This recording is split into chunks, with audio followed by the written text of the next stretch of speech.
started. Waverly Yates, who says he is the organization's leader, admitted CORE was a group with some problems. He had called the news conference to apologize for the behavior of staff member Roy Innis, who Yates said had wrongfully called himself CORE's leader and had, without sanction, said he had a suspect in the child murders. He also apologized for the incident where Innis and his entourage had allegedly been thrown out of 2 Atlanta motels for rowdy behavior. I must say to you that only became known to me yesterday, and I'm very disturbed about that. I was not aware of this situation at all. Again, I must apologize to the community of Atlanta because the clear instructions to all staff members whenever they move around in the country that they are not to create that kind of an atmosphere. But as the news conference ended, CORE Public Relations Director Al Starks, an Innis backer, burst into the room.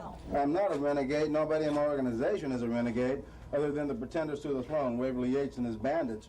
1978, in front of CBS Studios, Mr. Yates' personal bodyguard held a gun in my face. 38, there was an arrest made, there was an indictment handed down. Mr. Yates, is that true?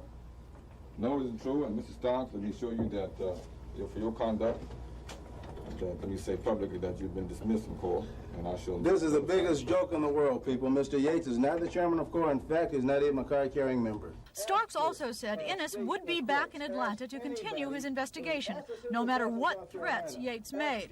Later, he showed me what he characterized as an anonymous threatening letter to Innis, which he said had been followed by a similar phone call, warning against any further investigative work.